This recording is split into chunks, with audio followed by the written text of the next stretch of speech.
அனைத்து உரிமை குரல் நண்பர்களுக்கும் வணக்கம். நாம் தமிழர் கட்சியின் தலைமை ஒருங்கிணைப்பாளரான சீமான் அவர்கள் சொல்லியிருக்கக்கூடிய ஒரு கேள்வியை தான் கோபிநாத் அவர்கள் தற்போது நீயான நிகழ்ச்சியில் கேட்டிருக்காரு அப்படின்னு தெரிய வந்திருக்கு. இது குறித்த முழுமையாக பார்க்க போகிறோம், வாங்க பார்க்கலாம்.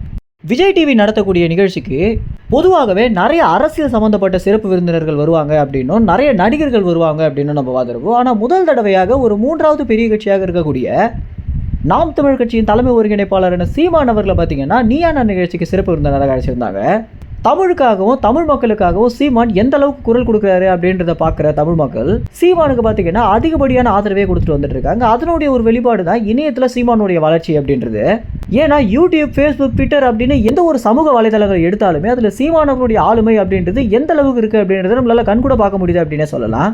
பிற அரசியல் தலைவர்கள் நினச்சி கூட பார்க்க முடியாத ஒரு உயரத்தை தான் சீமான் அவர்கள் இந்த இணைய உலகத்தில் எடுத்திருக்காரு. ஏன்னா யூடியூப்லையும் ஃபேஸ்புக்லையும் சீமானுடைய வீடியோக்களை பார்த்தாலே லட்சக்கணக்கில் வியூஸும் லட்சக்கணக்கில் லைக்ஸும் பார்த்தீங்கன்னா வந்துட்டு இருக்கு. இந்த அளவுக்கு சீமானை நிறைய பேர் அன்றாட வாழ்க்கையில் யூடியூப்லேயும் ஃபேஸ்புக்லேயும் பார்த்துட்டு வந்துட்டு இருக்காங்க.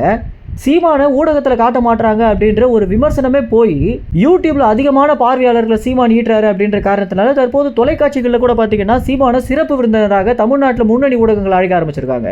இப்படி தான் பிகைண்ட் நியூஸ் நடத்திய கோல்டு மெடல் அவார்டில் சீமான் அவர்கள் வந்த அந்த தருணம் அப்படின்றது யூடியூப்ல 5 லட்சம் பார்வையாளர்களுக்கு மேலே ஈட்டி கொடுத்து அந்த பிகைண்ட் நியூஸுக்கு அதிக அளவில் வருமானத்தையும் சம்பாரிச்சு கொடுத்த காரணத்தினால விஜய் டிவி பார்த்தீங்கன்னா நம்ம நிகழ்ச்சிக்கும் சீமான சிறப்பு விருந்தினராக அழைக்கணும் அப்படின்னு முடிவு பண்ணி நீயான நிகழ்ச்சிக்கு சிறப்பு விருந்தினராக அழைச்சிருந்தாங்க.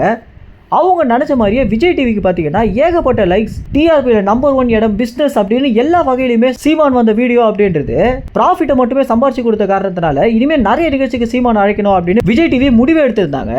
இப்படி இருக்க தருணத்தில் கோபிநாத்துக்கும் சீமானுக்கும் பார்த்தீங்கன்னா ஒரு நல்ல நட்பு உண்டாகி இருக்கு அப்படின்னு சொல்லலாம். ஏன்னா நீயான நிகழ்ச்சிக்கு பிறகும் சரி, நீயான நிகழ்ச்சிக்கு முன்னாடியும் சரி, கோபிநாத் பார்த்தீங்கன்னா சீமானிடம் ஒரு தம்பி போலவே பழகிட்டு வந்துட்டு இருக்காரு. இதனுடைய ஒரு வெளிப்பாடாக தான் நீயான நிகழ்ச்சியில் என்ன கேள்வி கேட்கலாம் அப்படின்னு சீமானை ஒரு ஆலோசகராக கேட்கும்போது சீமான் என்ன சொல்லியிருக்காரு அப்படின்னா, இங்கிருந்து வெளிநாட்டை வேலை செய்கிறவங்களும் வெளிநாட்டுக்கு போய் வேலை செய்யறவங்களுடைய மனநிலைமை எப்படி இருக்கு அப்படின்றத சீமான் அவர்கள் கேள்வியாக கேட்க சொல்லியிருக்காரு. இதன் பேரில் கோபிநாத் அவர்கள் பார்த்தீங்கன்னா இதே கேள்வி கேட்டிருக்காரு.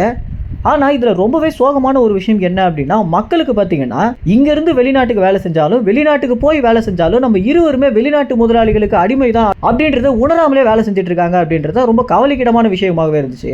இந்த ஒரு நிகழ்ச்சியிலிருந்து நமக்கு என்ன புரிய வருது அப்படின்னா, இங்கேருந்து வெளிநாட்டு நபர்களுக்கு வேலை செஞ்சுட்டா நம்ம வெளிநாட்டுக்கு கைகூலி இல்லை அப்படின்னு மக்கள் பார்த்தீங்கன்னா அவங்களாவே ஏமாத்திட்டு இருக்காங்க.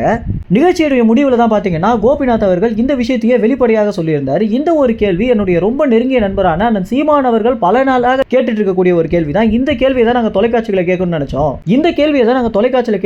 இதனுடைய விளைவு மக்கள் இந்த அளவுக்கு அறியாமையில் இருக்காங்க அப்படின்னு தெரிய வந்திருக்கு அப்படின்னு கோபிநாத் அந்த வீடியோ முடிச்சிருக்காரு.